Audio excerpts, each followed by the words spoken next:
I met him at this wonderful conference out in the middle of nowhere near Drogheda in Ireland, and we were thrown together in this courtyard, and people had been wanting us to meet for years, and neither of us were interested because we both thought it would lead to existential disappointment on both sides. But we were thrown together, and there was no bar in this place, and we'd been there for 3 days, and I said to John, will we walk out and find a pint? And he just about lifted me up by the shirt collars and said, that's the best thing I've heard in 3 days. So we walked out many a mile, actually, to find this local pub. And we cemented our friendship on that walk in the pub, and then on the way back. So we had a good few hours together, and that was the beginning of a wonderful literary and natural friendship. It's one of those great astonishing questions as to why he was taken away at the height of his powers at 52 years old, in the middle of the night, just died in his sleep. But his legacy is really quite remarkable, and he's so well loved around the world. The great genius John had was a genius for friendship. And I often think that friendship is also one of the great disciplines of human life, because friendship is based constantly on mutual forgiveness.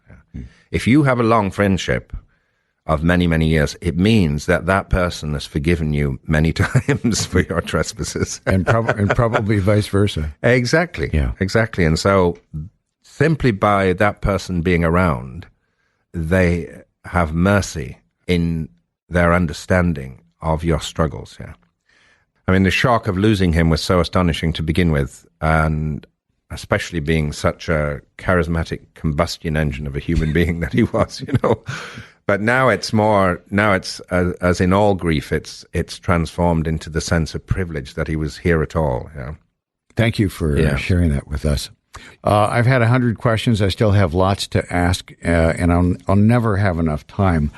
I had to ask a question because it was one that made me smile, having done this stuff for a long time, meaning radio. I'm interested in business, and there was a story you told about when you were in the corporate sector. You were a young man, and you waltzed into a boardroom asking if anybody had seen David, which I thought was tragic and funny at the same time. Oh, yes. Well, that was actually my working at a non-profit organization, and it actually came directly out of my marine zoology because it was an ecologically based non-profit.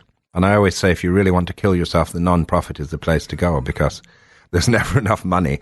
And usually you're trying to save the world in one way or another, and there's never any excuse not to volunteer to do something else. So one of the common tonalities of a non-profit is exhaustion. Yeah. And this organization was no exception. It was a wonderful organization with wonderful people, and everyone was also exhausted. And the story you're thinking of is where I found myself in the door of this meeting room with everyone else in the organization except myself taking part in this meeting, it seemed. And I was distracted, moving from one place to another more quickly than I should be. And I stood in the frame of the doorway and said, "Excuse me, has anyone seen David?" And there was a moment of stunned incomprehension because I was the only David who worked at the organization. And then this huge roar of laughter. And I stood there, humiliated. And I often think life is just one humiliation after another. It is. One should just get used to it. Yep. But this was a public humiliation of me, literally, in a Freudian, Jungian way, looking for someone who I hadn't seen for a long time, myself. Yeah. And it was one of those moments where you suddenly realize how tired you are. And when you suddenly realize how physically tired you are, you also know you can't do another thing. Yeah. You have to just stop. Yeah. And did you leave? I just left the building, actually. I didn't leave the organization right then. I left the building and I went home. And I was living in a lovely house overlooking the waters of the Puget Sound. And I saw this bottle of wine on the table. And no, listener, I did not drink the wine. But it made me realize that I'd got the bottle out in the morning because I was having a guest in the evening. Someone who was perhaps the wisest person in my existence at that time, and perhaps one of the wisest people still in my existence, because he's a Benedictine monk called Brother David Stendhal Rast, now resident in a monastery in Austria, but at that time living in the States. And he knew about my vocation as a poet. He knew I was trying to come out from that, the invisibility of my work that I was doing, and make it visible in the world. So, but he was coming around, and we were going to get together, and he would read, as a German speaker, he would read the great German-speaking poet Rainer Maria Rilke in the original, and then I would work with translations, and we would drink the red wine, because the Benedictines always insist on that. Which is perfect.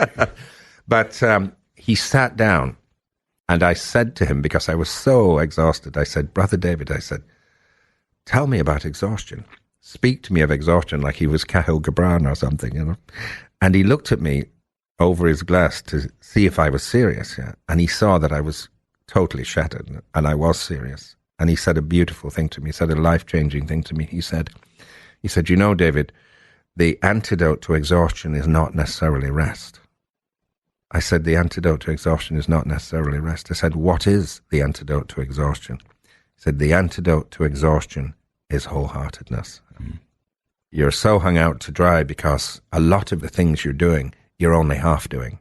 You're only half enthusiastic about them. Yeah? You've got to get back to the central enthusiasm in your life where you've got this wholehearted necessity to follow the conversation, to follow the invitation, to follow that beckoning horizon. And you know that that's your poetry. Yeah? And as impossible as it is, that's where you have to go. So it was really, really a stunning moment.